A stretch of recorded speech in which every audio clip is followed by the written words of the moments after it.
আল্লাহর এই গুণকে বিশ্বাস করলে মানুষ শিরক থেকে বাঁচতে পারবে। মাজারমুখী হবে না মুসলমান, মসজিদমুখী হবে তখন। আজ আমার মুসলমান একদিকে নামাজও পড়ে আর একদিকে মাজারের কাছে গিয়ে দুর্বল হয়ে যায়। আছে না? আছে কি না? মাজারগুলির কাছে গিয়ে সাহায্য কামনা করে।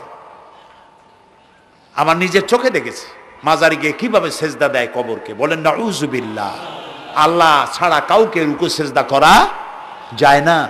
যা চাবার আল্লাহর কাছে চাইতে হবে।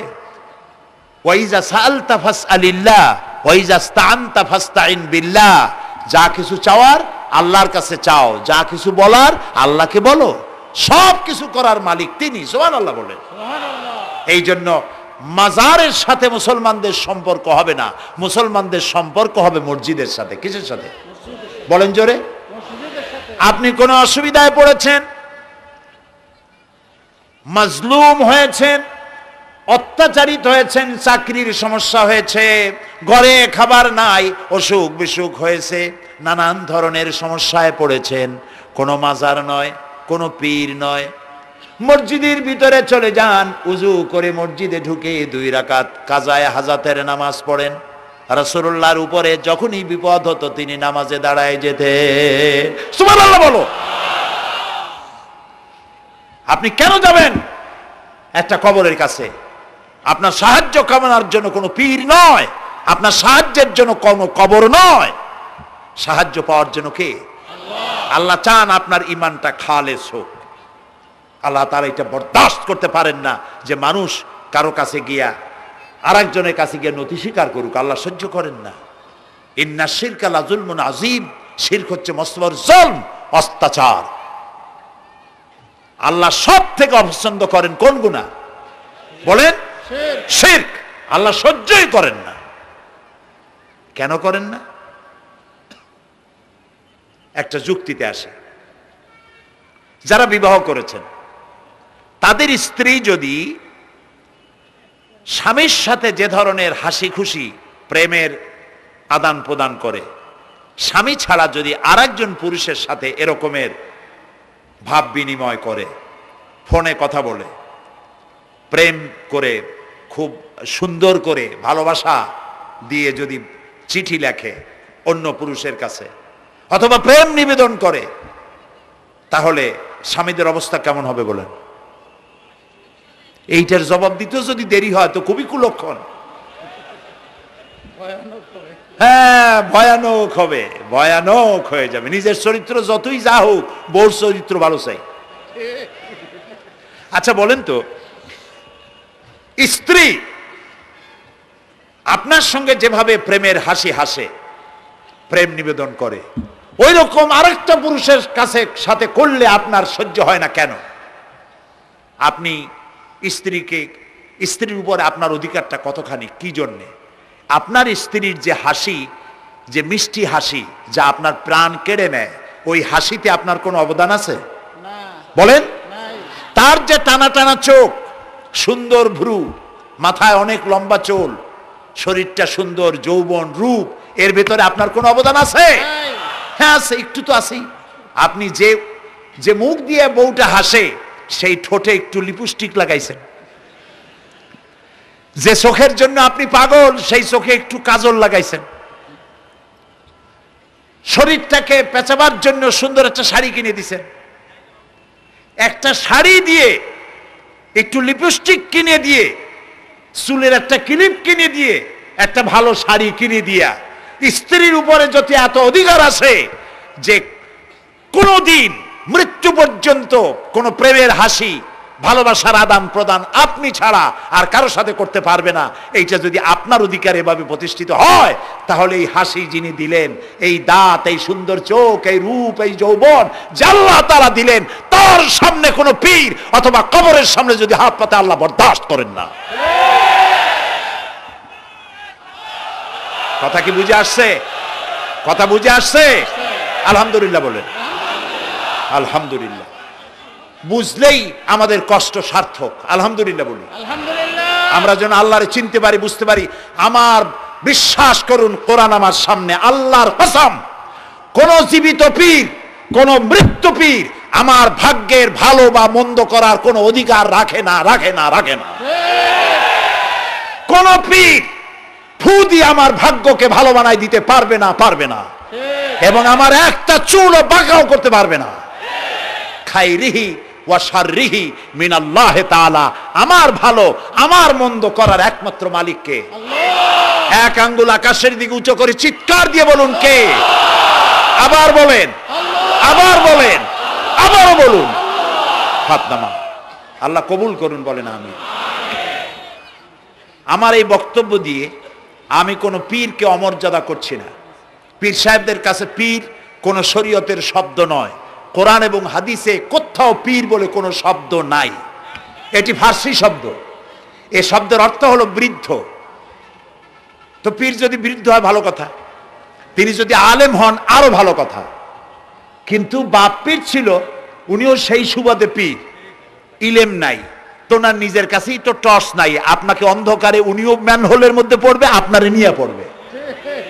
আলেম হইতে হবে। পীর যদি হয় আলেম হইতে হবে, এক নম্বর কথা। দুই নম্বর কথা হলো তিনি ব্যবসায়ী হবেন না। ধর্মের নামে তিনি ব্যবসা করবেন না। তিনি মানুষকে হেদায়েতের পথ দেখাবেন। প্রয়োজনে জেলে যাবেন, প্রয়োজনে ফাঁসির মঞ্চে দাঁড়াবেন।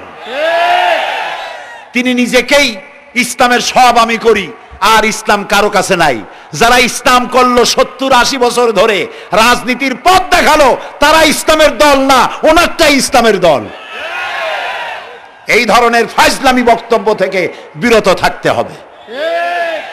এই ধরনের বেয়াদবিপূর্ণ বক্তব্য থেকে বিরত থাকতে হবে। আমার দোকানে খাঁটি ঘি পাওয়া যায়, আর কারো দোকানে খাঁটি ঘি পাওয়া যায় না। ইসলাম নিয়ে এই ধরনের মনোপলি বিজনেস করতে দেওয়া হবে না। প্রিয় ভাই সব, আমরা পীর সাহেবদের চিনি। পীর ছিলেন শাহজালাল রহমতুল্লাহ আলাইহি। সুবহানাল্লাহ। যুদ্ধ করা লাগে না, আজান দিয়েছেন, মূর্তির মাথা ভাঙ্গা চুর চুর হয়ে পড়ে গিয়েছে। গৌর গোবিন্দ পলায়া কুল পায় নাই। লোকেরা যায় তার মাজারে গিয়ে গজাল মাছ জিয়ারত করে আসে, কিন্তু তরবারিটা দেখে আসে না। দোধারি তরবারি এখনো আছে। সুবহানাল্লাহ বলেন। পীর ছিলেন হযরতে বাহাউদ্দিন নকশবন্দি, মুজাদ্দিদ আল ফিসানি রহমতুল্লাহ আলাইহি, বড় পীর আব্দুল কাদের জিলানী রহমতুল্লাহ আলাইহি, খাজা মঈনুদ্দিন চিশতি রহমতুল্লাহ আলাইহি, শাহজাহান আলী রহমতুল্লাহ আলাইহি। কত ওলিউল্লাহর মাজার দিয়ে আমার দেশ ভরা। আলহামদুলিল্লাহ কর। এরা একদিকে মানুষকে মুরিদ বানায়া মুরিদের টাকা দিয়ে নিজেদের পকেট ভরেন নাই। ওনারা এরকম করতেন না, এইরকম করতেন।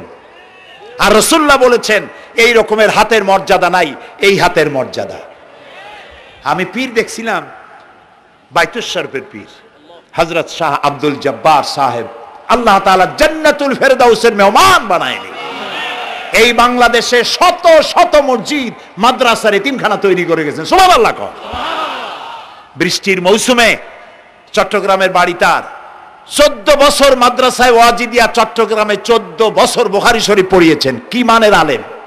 খালি পীর না, মুরিদরা যত টাকা দিত এই টাকা দিয়ে বড় বড় মাদ্রাসা মসজিদ করেছেন। আর বৃষ্টির সময় সাথী সঙ্গী নিয়ে বস্তি এলাকায় যেতেন, পলিথিন দিয়া ছাওয়া, বাচ্চা আর তার স্বামী নিয়ে কাতরায় এক কোনায় বসে আছে, খাবার নাই, চাউল নাই, অসুস্থ। তাদের চাউল দিয়ে আসতেন, তাদের রান্না করার শাকসবজি দিয়ে আসতেন, ওষুধ দিয়ে আসতেন, হাড়ি পাতিল দিয়ে আসতেন।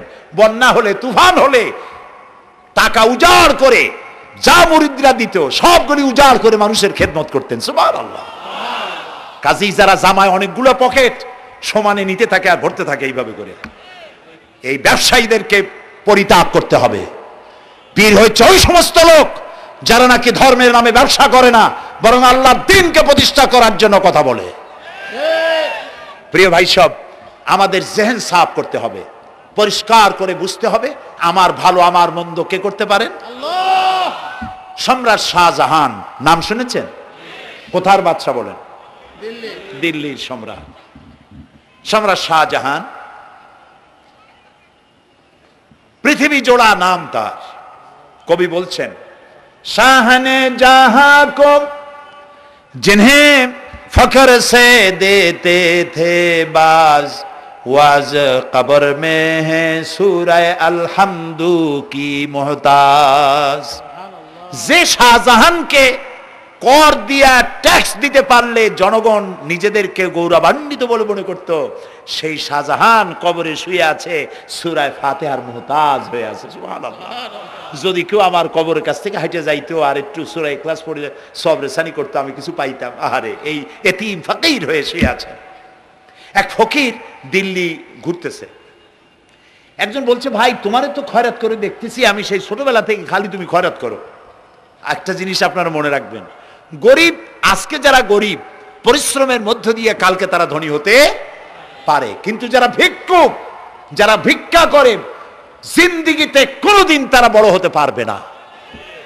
ভিক্ষা করা যাদের অভ্যাস, জীবনেও বাড়ি করতে পারবে না, জীবনেও ধনী হইতে পারবে না, কিন্তু গরিব ধনী হইতে পারবে। কারণ হলো আল্লাহর কাছে দুইটা বৈধ জিনিস অত্যন্ত ঘৃণিত। কয়টা? একটা হলো তালাক, আর একটা হলো ভিক্ষাবৃত্তি, মানুষের কাছে চাওয়া। আল্লাহ পছন্দ করেন না। তো ভিক্ষুক ঘুরতেছে, একটা লোক বলল, মিয়া তোমার তো সারা জীবনই খরচ করতে দেখি। খরচ করবো না, করবো কি? যার কাছে যাই সে দেয় 4 আনা 2 আনা 1 টাকা, এর বেশি তো দেয় না। এই দিয়ে আমি কেমনে বড় লোক হবো? কয় যে তুমি বাদশার চোখে দেখো না, বাদশার চোখে দেখো না। কয় বাদশার কাছে কি আমার মতো লোক যাইতে পারে নাকি? কল না, যাইতে হবে, যাও। বাদশা একবার যাবা, এমন দেওয়া দেবে জীবনে আর তোমার খয়রাত করা লাগবে না। পাতি শিয়ালের পিছনে ঘুরে তো লাভ নাই। পাতি শিয়ালে খায় মুরগি, তোমার একটা ঠ্যাং দেবে, দাঁতের খেলালের কাজও হবে না। বাঘের পিছনে ঘোরো, বাঘে খায় গরু আর হরিণ, একটা রান দিলে তুমি 1 সপ্তাহ খাইতে পারবা। কাজে ঘুরতে গিয়েও বোঝা উচিত কার সাথে ঘুরি। তো বলছে বাদশার কাছে যাও। তো বাদশারে পাবো কই? কই তো দেখলাম কেবল মসজিদে ঢুকলো। তারপরে ফকির গিয়ে দাঁড়ায় আছে বারান্দায়, দেখে যে উনি বাদশা ভেতরে বসে হাত তুলে আছে ভাবে, আর চোখ দিয়ে পানি পড়ে দাড়ি ভিজে ভিজে পড়তেছে। নামাজ শেষ করে, মোনাজাত শেষ করে বাদশা বেরিয়েছেন। কোন বাদশা? শাহজাহান।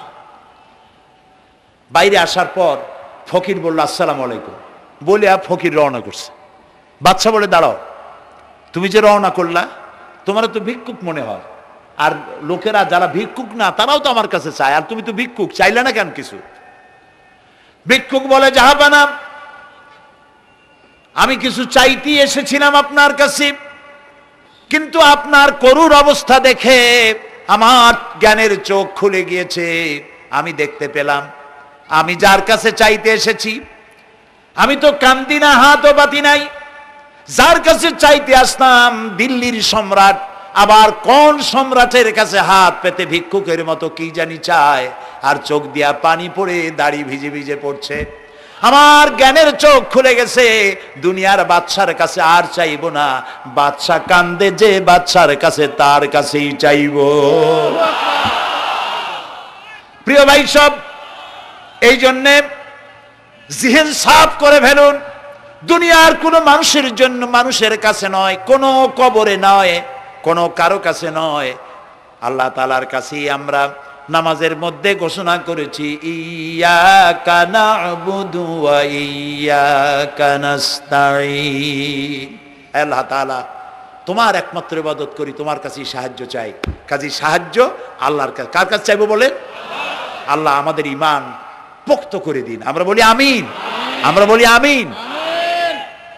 অসুখ বিসুখ হইলে পরে ধৈর্য ধরবেন। অনেক মানুষ আছে জ্বর হইলে কয় যে এত নামাজ পড়ি খালি জ্বর আমারই হয়, এত রোজা রাখি, ভালো ভালো কাম করি, আমার ছেলের অসুখ মোটে সারি না। এই জাতীয় কথা বলবেন না। মুমিনের পায়ে যদি কাঁটাও ফোটে, সওয়াব থেকে খালি নাই।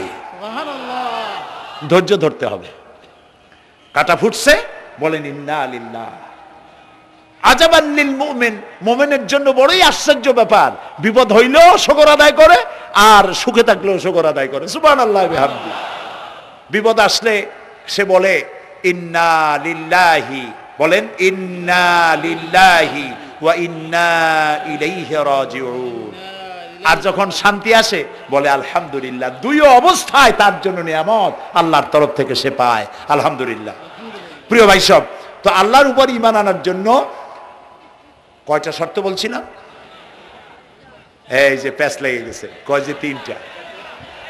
আল্লাহর উপর ঈমান আনার জন্য শর্ত কয়টা? 4টা। 4টার বলছি কয়টা? 2টা। আরেকটা হচ্ছে আল্লাহর কুদরত, এ বিশ্বাস করা। আল্লাহর কুদরত মানে শক্তি। আল্লাহর কিছু বিশ্বাস করবেন, বলেন জোরে। শক্তি। আকাশ এবং জমিনের শক্তিশালী কে? কিন্তু আমার দেশের জনগণ, কিছু কিছু রাজনীতিবিদরা বলে জনগণই নাকি সকল ক্ষমতার, সকল শক্তির উৎস। কি পাগল! তুমি ক্ষমতার উৎস?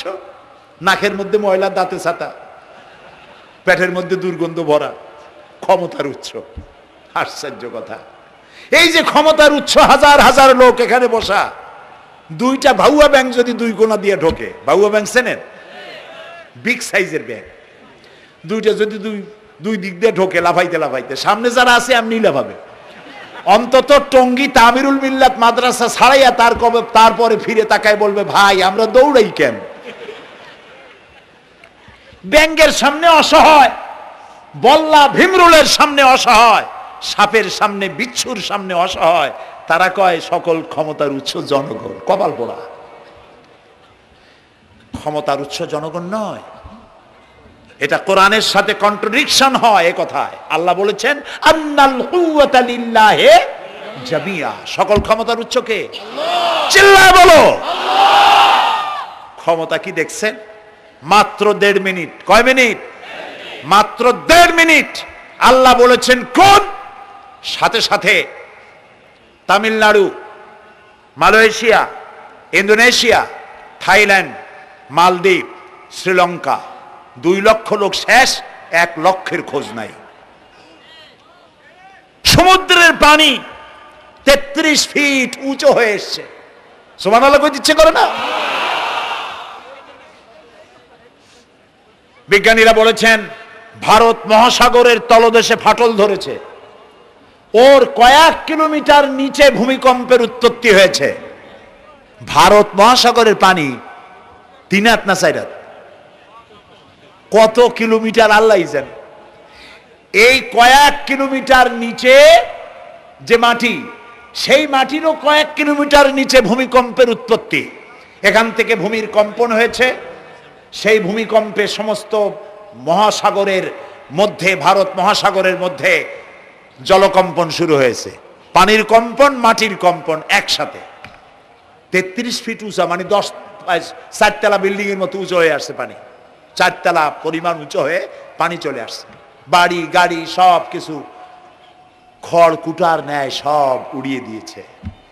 এগুলোরে কপাল পোড়া নাস্তিক যেগুলি, তারা বলে প্রাকৃতিক দুর্যোগ। ওর বাপের মাথা। আচ্ছা, প্রাকৃতিক দুর্যোগ, প্রকৃতি কি? কোন জন্তুর নাম?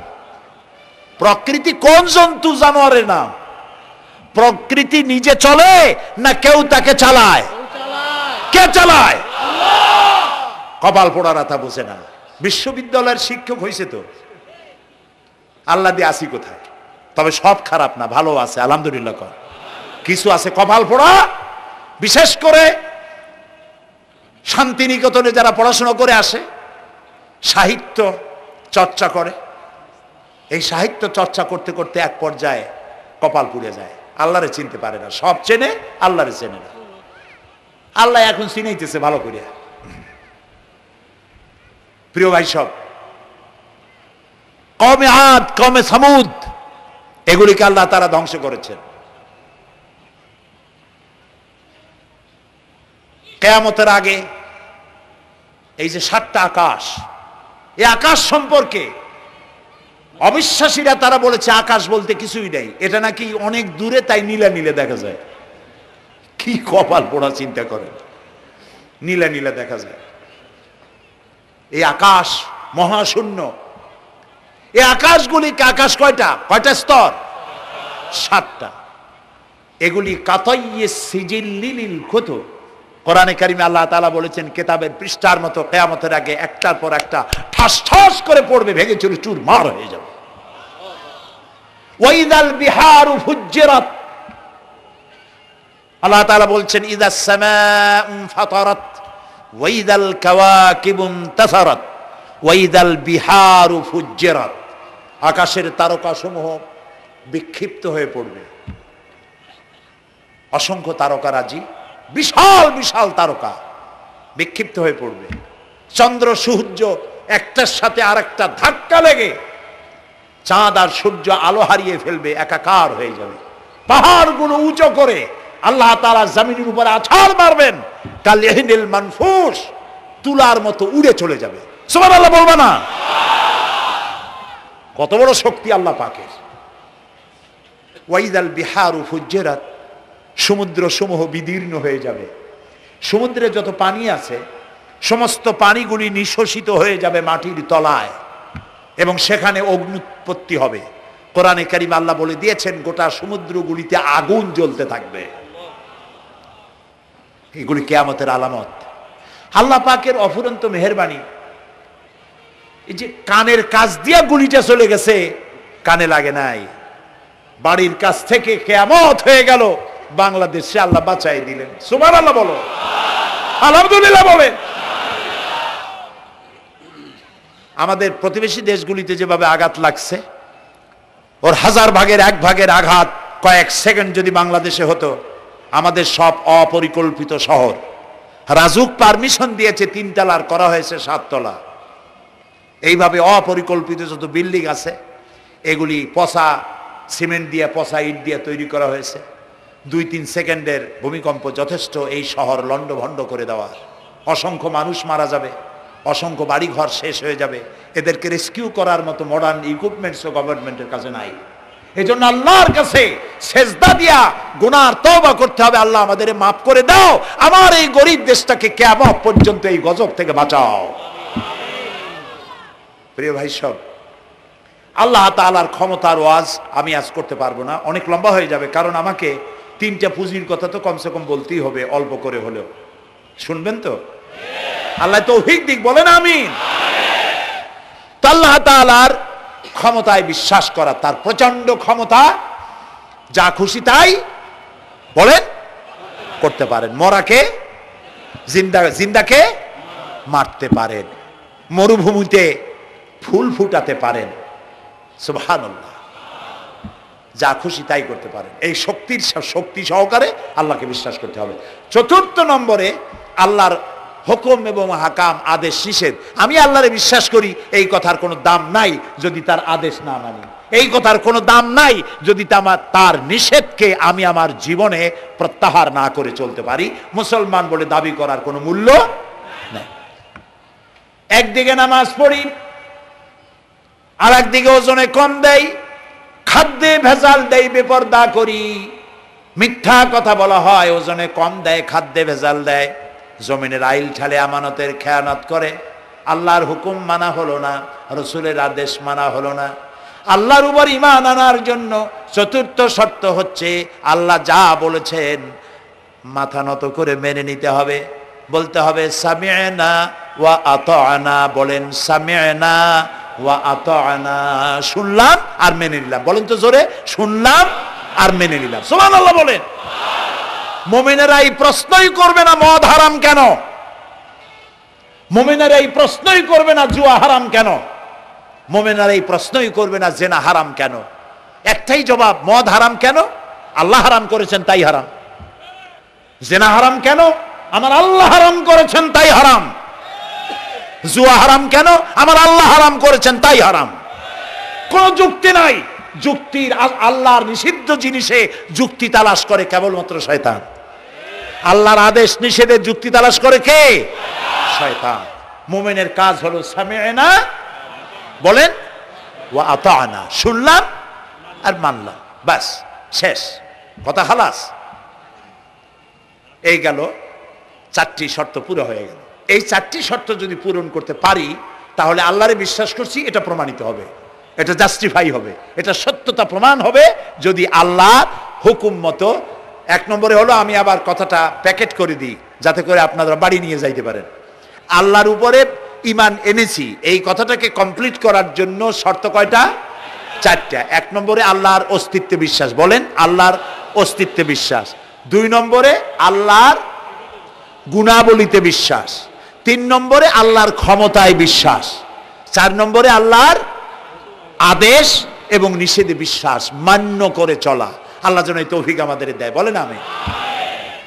আল্লাহ রাব্বুল আলামিন দুনিয়ায় শান্তি, আখিরাতে জাহান্নাম থেকে মুক্তি দেওয়ার জন্য আল্লাহ পাক আমাদেরকে একটা ব্যবসার কথা বলেছেন, ওই ব্যবসায় পুঁজি কয়টা বলেন? 3টা পুঁজি। বলছি কয়টা? দেখেন যে কেমনি প্যাঁচ লাগে। বলছি মাত্র একটা, সে একটা ডাল বার করছি 4টা। এবার আসেন মূল পয়েন্টে। এবার দ্বিতীয় পয়েন্ট, রসুলের প্রতি ঈমান। আমরা তো রসুলের প্রতি ঈমান আনছি কিনা বলেন? রসুলের প্রতি ঈমান এনেছি। আমাদের এই ঈমান যথেষ্ট নয়, কারণ আমাদের ঈমান হলো রবিউল আউয়াল মাসে ঈমান তাজা হয়, ঠিক না? ঠিক না? রবিউল আউয়াল মাস যখন আসি, ব্যানারটা নাই, শামিয়ানাটা নাই, রাস্তাগুলিতে ফ্ল্যাগ লাগাই আর আলোকসজ্জা করি। মন্ত্রীরা আসেন, নেতারা আসেন, সিরাতুন নবী মাহফিলে দাঁড়ায় বলেন নবীর আদর্শ অনুসরণ করা ছাড়া উপায় নাই। অথচ ওনার পা থেকে শুরু করে মাথা পর্যন্ত নবীর আদর্শ নাই। আবার এই নেতা রামকৃষ্ণ মিশনে, রামকৃষ্ণ পরমহংসদেব তার মঞ্চে গিয়ে বলেন রামকৃষ্ণের নীতির ছাড়া বিকল্প কিছুই নেই। আবার গৌতম বুদ্ধের জন্মবার্ষিকী উদযাপনের জন্য সেখানে গিয়ে বলেন গৌতম বুদ্ধের অহিংস নীতি অনুসরণ করা ছাড়া জাতির যোগীনাথ হওয়ার আর কোনো পথ নাই। যেখানে যায় সেই জায়গার বুলি ধরে। রবিউল আউয়াল মাস আসতে বলেন, আলোকসজ্জা করে ইয়া নবী সালামু আলাইকা, ইয়া রাসূল সালামু আলাইকা। এরপরে গরম গরম জিলাপি রাসূলুল্লাহকে বুঝায় দেওয়া হলো, হে রাসূল আপনি তাকিয়ে দেখেন কত মহব্বত আপনারে করি, আপনার মহব্বতের জন্য আমাদের শহরের কোনো মিষ্টির দোকানে আর মিষ্টি নাই, সব আমরা খাইয়া শেষ করছি। এই হলো মহব্বত। এই মহব্বতে এই ঈমানে কাজ হবে না। এই ঈমানে বলেন কাজ হবে না। কোন ঈমানে কাজ হবে? রাসূলের প্রতি ঈমানের অর্থ কি? এর অর্থ হচ্ছে নবী করিম সাল্লাল্লাহু আলাইহি ওয়াসাল্লাম আমাদের রাসূল, আমাদের নেতা। আমাদের রাসূল আমাদের নেতা, আমরা তার উম্মত, তার অনুসারী। অনুসারীর কাজ কি? নেতার পূর্ণাঙ্গ অনুসরণ করণ। রাসূলুল্লাহর আনুগত্য করতে হবে, এটা কে বলেছেন? আল্লাহ রাব্বুল আলামিন সূরা আলে ইমরানের মধ্যে বলেছেন, কুল ইন কুনতুম তুহিব্বুনাল্লাহ ফাত্তাবিউনি ইউহিব্বুকুমুল্লাহ ওয়া ইয়াগফির লাকুম যুনুবাকুম আল্লাহু গফুরুর রহিম। হে নবী আপনি বলুন, তোমরা যদি আল্লাহকে ভালোবাসো তাহলে তোমার কাজ হচ্ছে, তোমরা যদি আল্লাহকে ভালোবাসো তাহলে তোমরা আমার আনুগত্য করো, আমার অনুসরণ করো। কার? রাসূলের। বলেন কার? রাসূলের অনুসরণ যদি তোমরা করো, খেয়াল করে শুনতেছেন তো?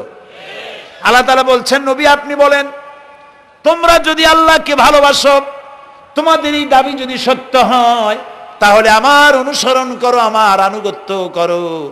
আমার অনুসরণ, আমার আনুগত্য করলে পরে তোমাদেরকে আল্লাহ রাব্বুল আলামিন ভালোবাসবেন এবং তোমাদের তামাম জিন্দেগির সমস্ত গুনাহ খাতা আল্লাহ তাআলা মাফ করে দিবে। আমরা কি গুনাহ মাফ করাইতে চাই? বলেন চাই? আসুন রাসূলের আনুগত্য করুন। রাসূলের আনুগত্য কিরকম? রাসূল যেভাবে মোস কাটছে আমরা সেইভাবে মোস কাটবো। তিনি দাড়ি যেভাবে রাখছেন আমরা সেইভাবে রাখবো। তিনি চুল কাটছেন যেভাবে সেইভাবে করব। তিনি পায়ের নখ, হাতের নখ যেভাবে কাটছেন সেইভাবে করব। তিনি যেভাবে বিবাহ করেছেন সেই সুন্নত অনুযায়ী বিবাহ, তিনি যেভাবে দেশ চালাইছেন সেইভাবে দেশ চালাবো। রাসূলের অনুসরণের অর্থ শুধু এই নয় যে তিনি যেভাবে সুরমা লাগাইছেন আমি ওইরকম সুরমা দেব, তিনি যেভাবে কদু খাইছে আমিও কদু খাবো, এইটা নয়। এটা নয়, শুধু রাসূলের আনুগত্য হবে মুরগির ফার্ম থেকে শুরু করে জাতিসংঘ পর্যন্ত, জীবনের সব ক্ষেত্রে। আর বিশ্বাস করতে হবে তিনি শেষ নবী, তারপরে আর কোন নবী আসবে না। আল্লাহ রাব্বুল আলামিন সূরা আহজাবের মধ্যে বলেছেন, মা কানা মুহাম্মাদুন আবা আহাদিম মির রিজালিকুম ওয়ালাকির রাসূলুল্লাহি ওয়া খাতামান নাবিয়্যিন। মুহাম্মদ সাল্লাল্লাহু আলাইহি ওয়াসাল্লাম তোমাদের কোন পুরুষদের পিতা নন, তিনি আল্লাহর রাসূল এবং তাকে দিয়ে নবুয়তের মিশনকে খতম করে দেওয়া, কমপ্লিট করে দেওয়া হয়েছে। আর কোন নবী, রাসূলুল্লাহ বলেছেন লা নবিয়্যা বাদি ওয়ালা রাসূল, আমার পরে আর কোন নবীও আসবে না, রাসূলও আসবে না। কথা বুঝে আসছে? আল্লাহর নবীর পরে আর কোন নবী হবে না। আল্লাহর নবী বলেছেন একটি ইমারত তৈরি করে তার ভিতরে একটা ইট যদি খালি থাকে, একটি ইটের জায়গা যদি শূন্য থাকে, তাহলে সকলের চোখে ধরা পড়বে। ওই ইটখানা দিলে পরে বিল্ডিংটা কমপ্লিট হয়ে যায়। নবুয়তির যে ইমারত আল্লাহ তৈরি করেছিলেন, ওর ভিতরে একটা ইটের অভাব ছিল। আল্লাহ পাক আমাকে দিয়ে সেই শূন্য জায়গা পূরণ করে দিয়ে নবুয়তের মিশনকে কমপ্লিট করে দিয়েছেন। রাসূলুল্লাহ বলেছেন আমার পরে আর কেউ নবী হবে না।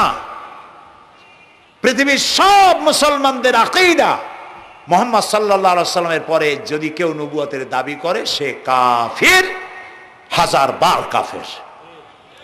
তারা যারা তাকে যারা নবী মানবে তারাও। রাসূলুল্লাহ বলেছেন আমার পরে 30 জন মিথ্যেবাদী নবুয়তের দাবি করবে। তার মধ্যে একজন তো দাবি করছে রসুলের জীবদ্দশায়, একটা ছিল মেয়ে লোক আর একটা ছিল পুরুষ। পুরুষটার নাম ছিল মুসাইলামা কাযযাব, নামই ছিল কাযযাব। কাযযাব মানে মিথ্যাবাদী। দেখছেন অবস্থা, নামই মিথ্যাবাদী। উম্মতেরা কইল যে আপনি তো একজন নবী, আমরা সৌভাগ্য আর দুর্ভাগ্য হোক আপনারা নবী বলে মানলাম। মুহাম্মদ সাল্লাল্লাহু আলাইহি ওয়াসাল্লামের কাছে প্রায় জিবরাইল আসে আর ওহী আনে, আর আপনি আমাদের কোনো ওহী দিতে পারলেন না পর্যন্ত। কয় যে কেবল না নবী হইলাম, অপেক্ষা করো, ওহী আসবেন। বেশ কিছুদিন যাওয়ার পর খুব চিন্তা ভাবনা করে কয় যে ওহী একটা আসছে। উম্মতেরা সব দৌড়ে আসছে, কি ওহী? কয় যে এইমাত্র শেষ রাত্রে জিবরাইল আসছিল, আইসে আমারে কয়ে গেল একটা সূরা নাজিল করলো। সূরাটা কি? ইন্না আতাইনাকাল আকাক ফাসাল্লি লিরাব্বিকা ওয়াজআক ইন্না শানিয়াকা হুয়াল আবলাহ। উম্মতেরা কয় সর্বনাশ, এই সূরা পড়তে গেলে তো আমরা কাইসা মরে যাব। এর অর্থ তো খুব বিকায়দা। কি কি সূরা নাজিল হইল আপনার উপরে? ইন্না আতাইনাকাল আকাক মানে আমি তোমাকে হুতুম পেশা দান করেছি, সুতরাং তুমি তোমার প্রভুর উদ্দেশ্যে নামাজ পড়ো আর চিৎকার মারো, কারণ তোমার শত্রুরা সাদা এবং কালো বর্ণের। আমরা তো আগামাথা কিছু বুঝলাম না, কি ওই? আচ্ছা ঠিক আছে, পয়গম্বর মুহাম্মদ সাল্লাল্লাহু আলাইহি সাল্লামকে তার উম্মতেরা নিয়ে যায় তাদের বাগানে, মাঝে মধ্যে নিয়ে যায়। নিলে পরে যে কুয়ায় পানি থাকে না, শূন্য কুয়া পানিতে ভরে যায়। যে গাছতলা দিয়ে তিনি হেঁটে যান, যে খেজুর গাছে খেজুর নাই, সেই গাছতলা দিয়ে রাসূল হেঁটে গেলেন, গাছে ফল ধরে যায়। আপনি তো এরকম কিছু দেখাইতে পারেন না। কয় তোমরা তো আমার নেও না, চলো না যাই। নিয়ে গেছে, যাইয়া দেখে যে কুয়ার পাড় দিয়ে যায়, যে কুয়ায় পানি থাকে তা থাকে না, শুকায় যায়। যে গাছতলায় দিয়ে যায় ওই গাছে খোরমা থাকলে সাথে সাথে খরগুড়ি ঝরে যায়। উম্মতের কয় কি একটা কপাল পড়া নবী পাইলাম ভাগে। আল্লাহ তারে শেষ করছে দুনিয়া থেকে, জাহান্নামে চলে গেছে। সেই মহিলাটাও গেছে, সেও গেছে। রাসূলুল্লাহ বলেছেন এইরকম 30 জন মিথ্যাবাদী নবুয়তের দাবি করবে কিয়ামতের আগ পর্যন্ত। গোলাম আহমদ কাদিয়ানী, এ হলো ইতিহাসে আমরা যদ্য পাই তার পর্যন্ত 28 জন হয়েছে। মুহাম্মদ সাল্লাল্লাহু আলাইহি সাল্লামের ইন্তেকালের পর ওকে নিয়ে হয়েছে 28 জন। কয়জন হইল? বাকি আছে কয়জন? তাই বলে কিয়ামত যে এই 2 জন হইলি আগামী বছর বা 5-6 বছরের মধ্যে কিয়ামত হবে ওইটা চিন্তা করেন না। এই পৃথিবীতে একটা লোক আল্লাহ শব্দ উচ্চারণ করার যদি থাকে, কিয়ামত সে পর্যন্ত হবে না। সুবহানাল্লাহ। সুতরাং বহুত দেরি আছে কিয়ামতের। তবে ওর মতো আরো শয়তান 2 জন আসবে। গোলাম আহমদ কাদিয়ানী বলল আমি পয়গম্বর, আমি নবী, আমার উপরে ওহী আসে। তো তার সঙ্গে ওই যুগের বড় আলেম মাওলানা আতাউল্লাহ শাহ বুখারী রহমতুল্লাহ আলাইহি, তিনি বললেন আচ্ছা তুমি যে নবুয়তের দাবি করো, এই শক্তি তুমি পাও কই? কয় যে আমার শক্তি তো কোরআন, কোরআনের মধ্যেই আছে আমার কথা। কোথায়? কয় সূরা সফের মধ্যে আছে, ইয়াতি মিন বাদি ইসমুহু আহমদ। ঈসা আলাইহিস সালাম আমার ব্যাপারে ফোরকাস্ট করেছেন, ভবিষ্যৎবাণী দিয়েছেন যে আমার পরে একজন আসবে, তার নাম হবে আহমদ। আমি তো সেই আহমদ।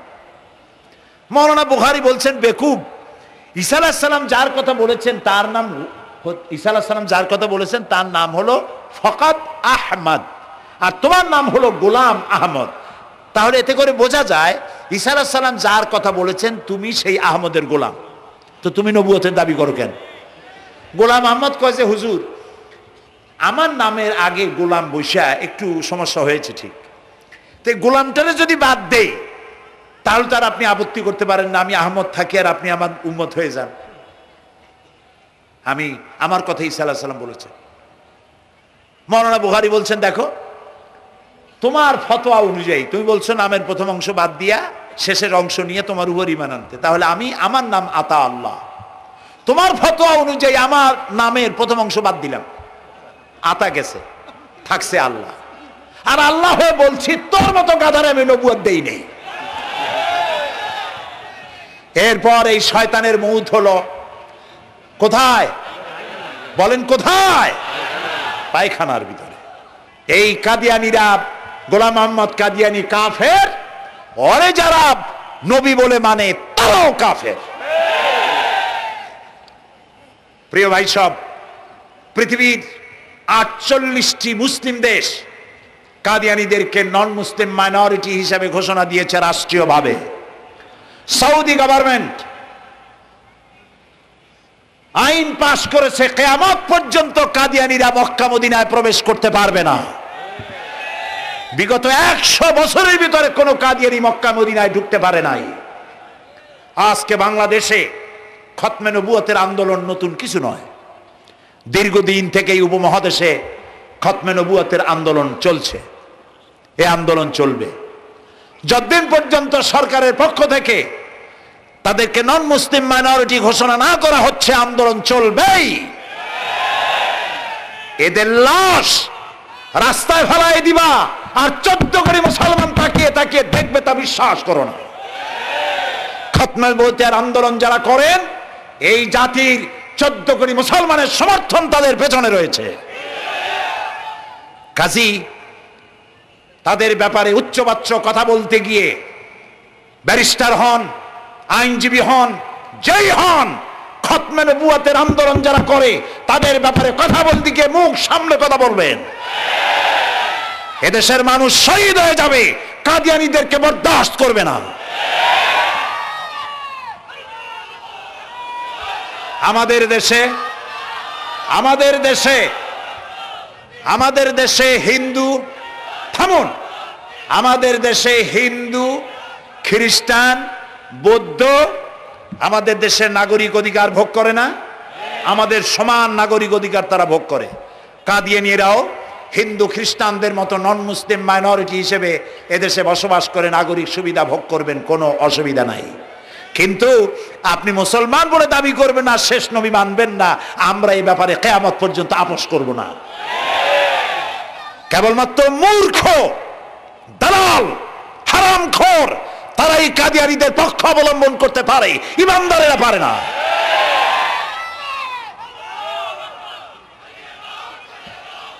কাদিয়ানীরা যে সব মসজিদ তৈরি করে, এগুলি মসজিদ নয়, এগুলি উপাসনালয়। হিন্দুদের মন্দিরকে যেভাবে আমরা সম্মান করি, ওদের উপাসনালয়কে সম্মান করি।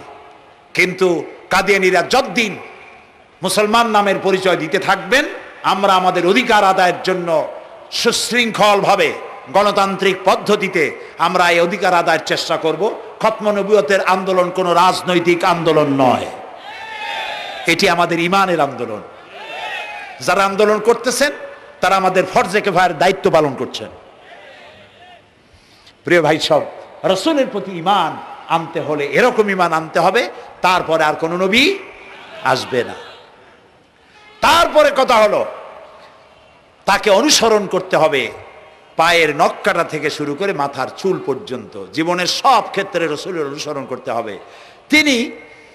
তিনি সেনাপতি ছিলেন, শ্রমিক ছিলেন, পিতা ছিলেন, নানা ছিলেন, স্বামী ছিলেন, ঠিক না? তিনি রাষ্ট্রপ্রধানও ছিলেন। আজকে যারা ধর্ম আর রাজনীতি আলাদা করেন তারা মুনাফিক, মুসলমান নয়, তারা কি? মুনাফিক। এই জন্য আমাদেরকে মনে রাখতে হবে নবী করিম সাল্লাল্লাহু আলাইহি সাল্লাম রাষ্ট্র পরিচালনা করেছেন। যারা ধর্ম আর রাজনীতি আলাদা করে তারা মুসলমান হিসাবে আল্লাহর কাছে পরিচিত হতে পারবেন না। প্রিয় ভাই সব, নবীজি মক্কা থেকে মদিনা এলেন। মদিনা এসে রাষ্ট্রপ্রধানের দায়িত্ব পালন করলেন। আজ তিনি রাষ্ট্রপ্রধান। কোরআন হলো সংবিধান, কোরআনের আইন চালু করে দিলেন।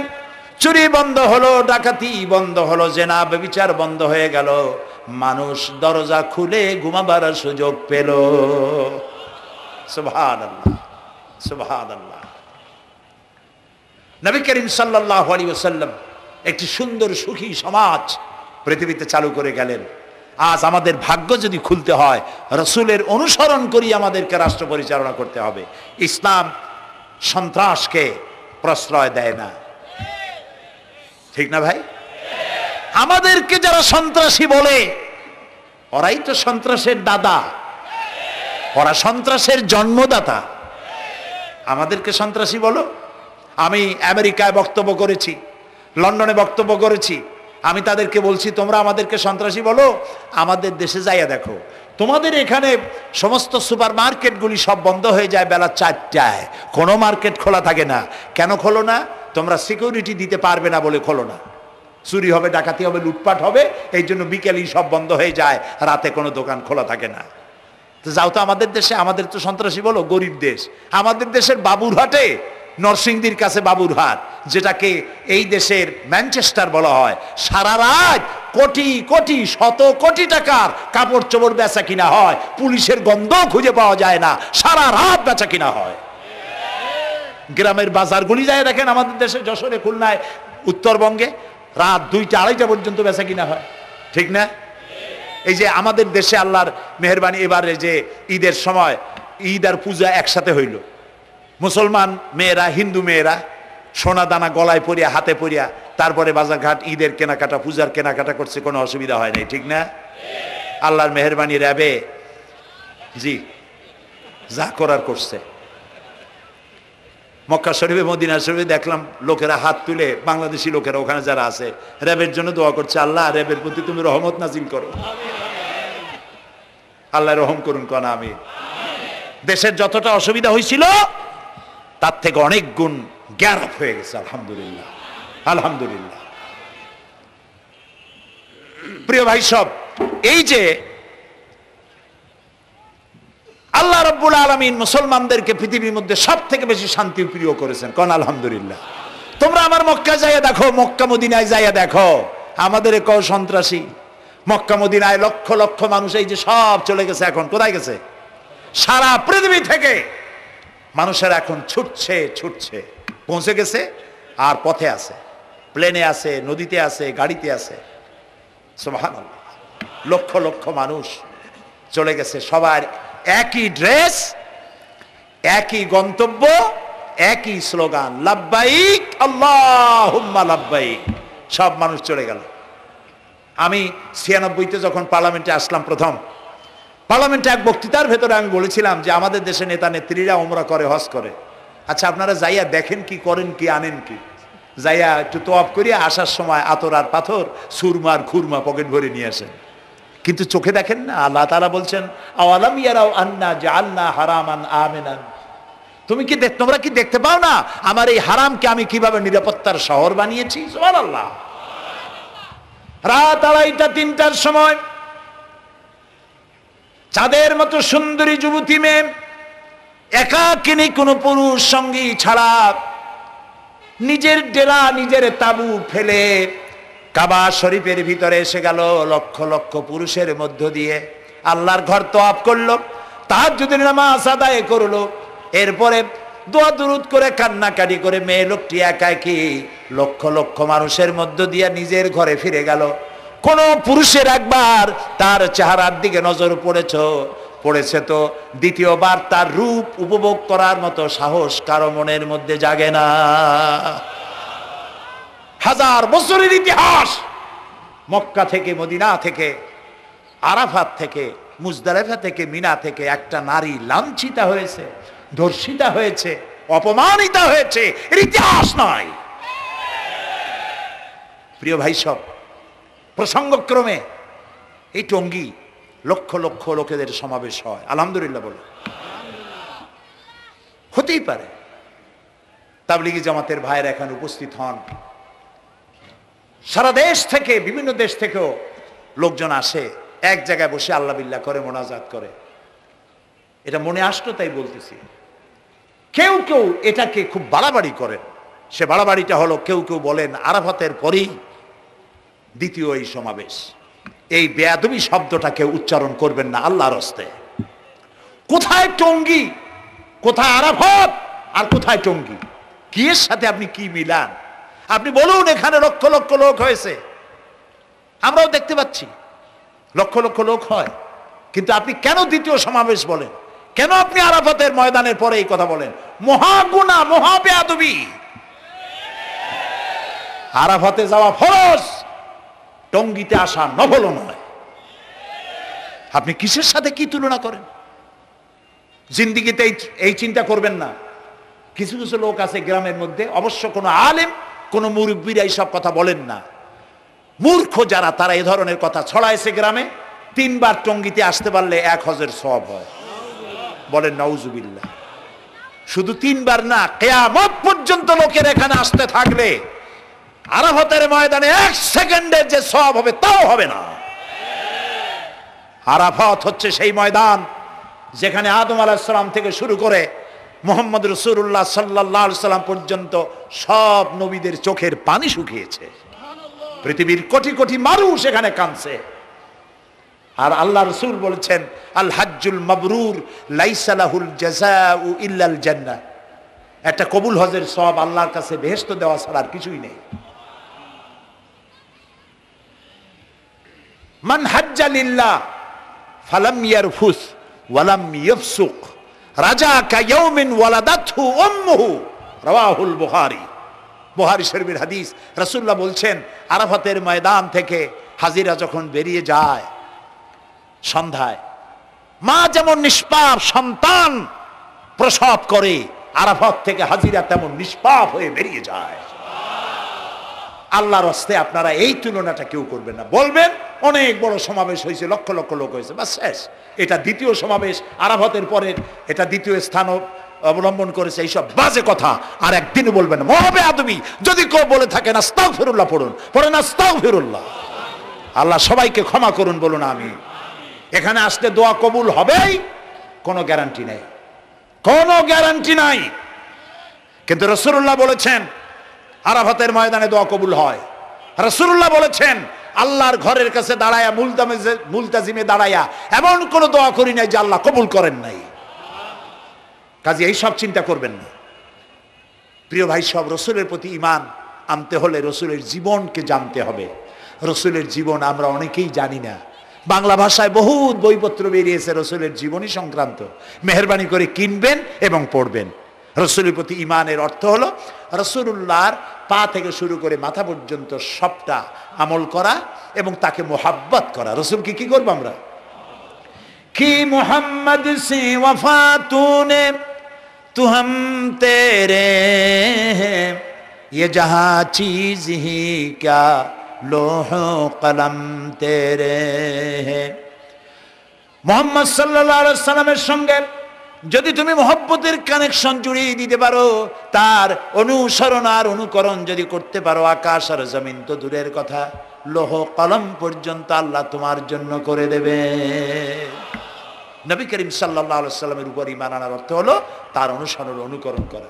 3 নম্বরে ওয়াতুজাহিদুনা ফি সাবিলিল্লাহি বিআমওয়ালিকুম ওয়া আনফুসিকুম। আল্লাহর রাস্তায় লড়াই করো জান দিয়া আর মাল দিয়া। কি দিয়ে কোন তো? জান দিয়া আর মাল দিয়ে। আমরা কিন্তু বলি, হুজুর আসি আসি আপনার সাথে, আপনার পিছনে আসি, জানটা দিয়ে দেব। এই মানুষেরা খুব চালাক। আপনি জান দিলে তো মাল থেকে যাবে। আগে দেবেন কি?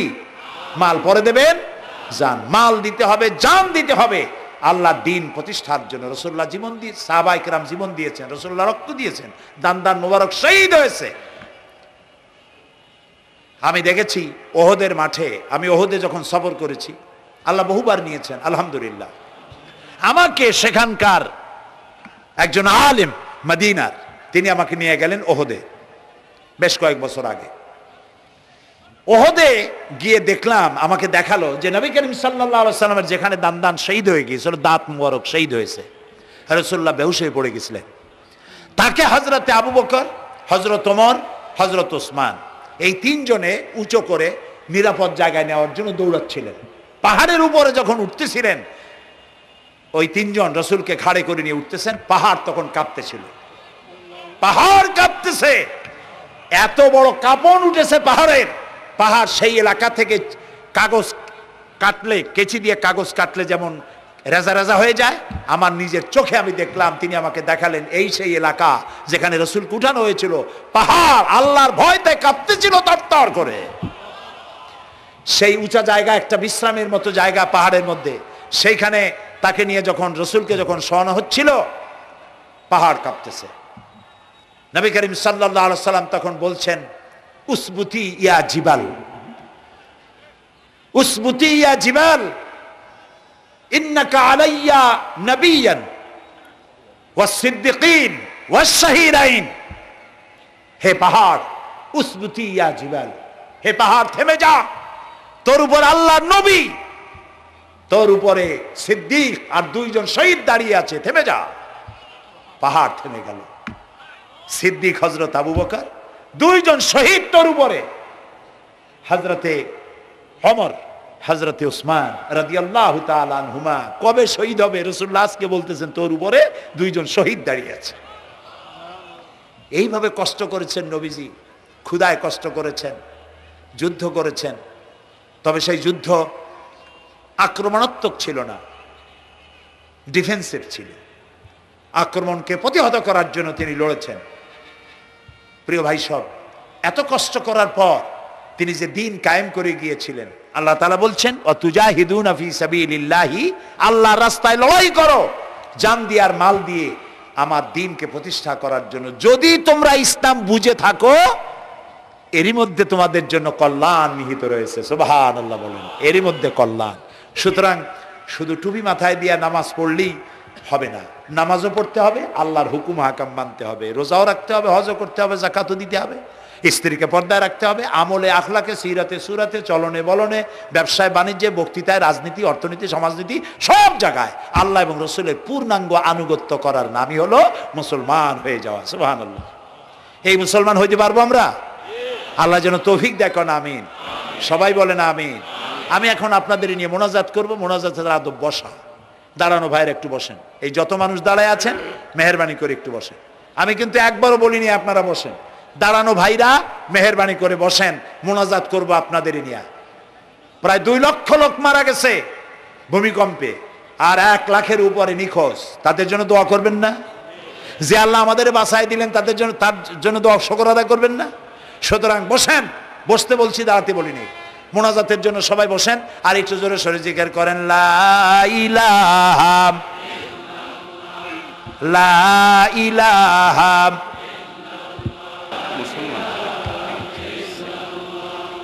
ঘাইমে শেষ হয়ে গেছে।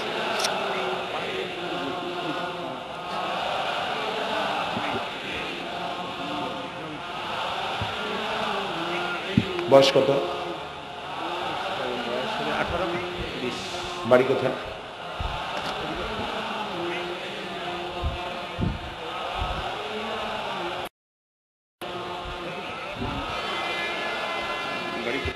একটু জোরে, লা ইলাহা।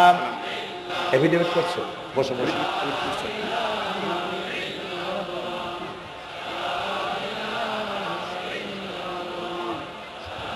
আচ্ছা, আমি তো মোনাজাতের কথা বলছি। মোনাজাত থুয়ে যদি কেউ হাঁটে, তো এটা একটা বড় বদকিসমতির ব্যাপার। এত মানুষ একসাথে আল্লাহর কাছে মোনাজাতের লোভ কিভাবে সামলান? কেমনে হাঁটেন? এক যুবক ইসলাম কবুল করার জন্য আসছে, টঙ্গিতেই থাকো।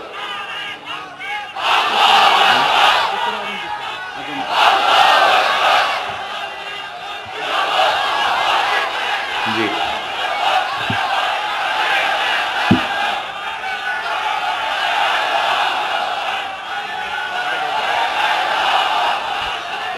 এই ছেলেটি বাড়ি হলো বগুড়ায়, থাকে উত্তরায়। এই ছেলের বাপের নাম শ্রী সুধীর চন্দ্র সরকার, আর তার নাম হলো চঞ্চল কুমার সরকার। বর্তমান নাম পছন্দ করেছে বশির উদ্দিন। বলো লা ইলাহা লা ইলাহা ইল্লাল্লাহু ইল্লাল্লাহু মুহাম্মাদুর মুহাম্মাদুর রাসূলুল্লাহ। রাসূলুল্লাহ। আল্লাহ ছাড়া আল্লাহ ছাড়া কোনো ইলাহ নাই, কোনো ইলাহ নাই, মাবুদ নাই, মাহবুব নাই, উপাস্য নাই। উপাস্য নাই।